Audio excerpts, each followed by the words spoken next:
Olá a todas e todos, bem-vindos ao 7º episódio da série Pílulas de Princípios Penais. Essa série comemora o lançamento do livro Princípios Penais do Estado Democrático de Direito pela editora Tirant Loblanche. Hoje falaremos do princípio da intervenção mínima, possivelmente o menos preservado do direito penal de nossos dias. Se os princípios que estudamos até aqui, legalidade, culpabilidade e lesividade, podem ser descritos como princípios de construção que informam os limites intrínsecos da punição, a necessidade da lei e seus limites subjetivo e objetivo, o da intervenção mínima deve ser compreendido como um princípio de caráter, que indica a feição do direito penal.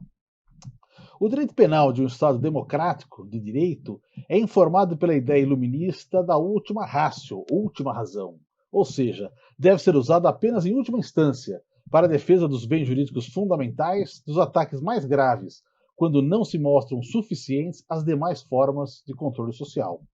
Na Declaração dos Direitos do Homem e do Cidadão, em 1789, há expressa restrição. A lei apenas deve estabelecer penas estrita e evidentemente necessárias. O princípio da intervenção mínima se projeta em duas dimensões, a fragmentariedade e a subsidiariedade. A natureza fragmentária implica que o direito penal não se obriga a sancionar todas as condutas lesivas aos bens jurídicos, mas apenas aquelas mais graves e mais perigosas praticadas contra os bens mais relevantes. Veja a diferença, por exemplo, da responsabilidade civil, cuja regra é universalizante. Quem quer que tenha causado dano é obrigado a indenizar. A subsidiariedade, por sua vez, parte do reconhecimento de que o direito penal não é a única forma de controle social, por ser a que se utiliza de instrumentos mais invasivos e mais custosos socialmente, como, por exemplo, a privação da liberdade, deve ser usado somente nas hipóteses em que os outros meios de coerção se mostrem ineficazes. Isso quer dizer que no Estado democrático, o direito penal deve estar necessariamente em segundo plano, porque há, no jogo da democracia, diversos outros mecanismos para regular o convívio social, a política mediada pela liberdade de expressão, pelos partidos, a vida sindical, etc. No absolutismo, o direito penal está em primeiro plano, porque a intimidação é essencial à legitimidade do poder de vida e morte sobre os súditos dentro de um regime de terror.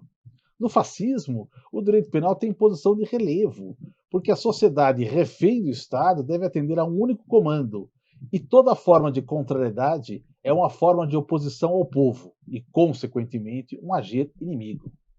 Todas as ditaduras, enfim, dependem do direito penal para sufocar o pluralismo e as formas de oposição ao poder. A criminalização da política, assim, é uma necessidade. Na democracia, no entanto, tais considerações não são cabíveis. Nem a legitimidade pelo terror, nem a ideia da sociedade como um ente unitário e indissolúvel, nem a expressão da política sem confronto fazem parte de sua estrutura.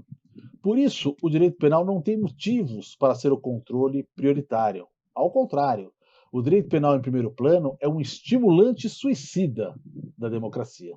Apesar disso, é esta a situação em que vivemos. Arrogamos democracia, mas ao mesmo tempo trilhamos o caminho do direito penal da intervenção máxima.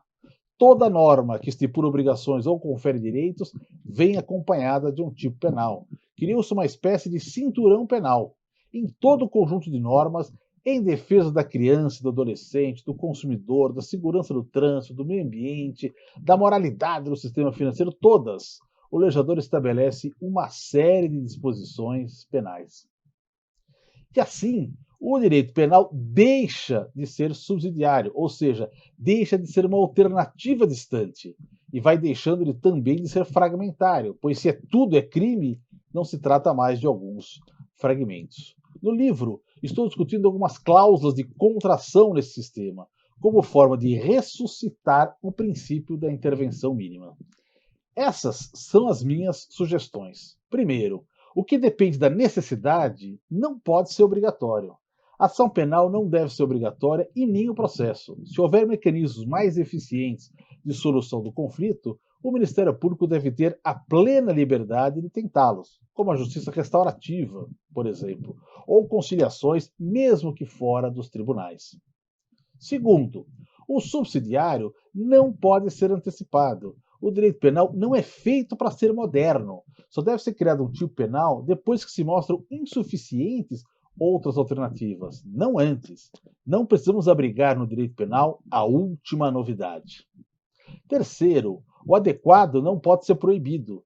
Vivemos em uma sociedade pluralista, portanto, toda e qualquer punição moral é proibida.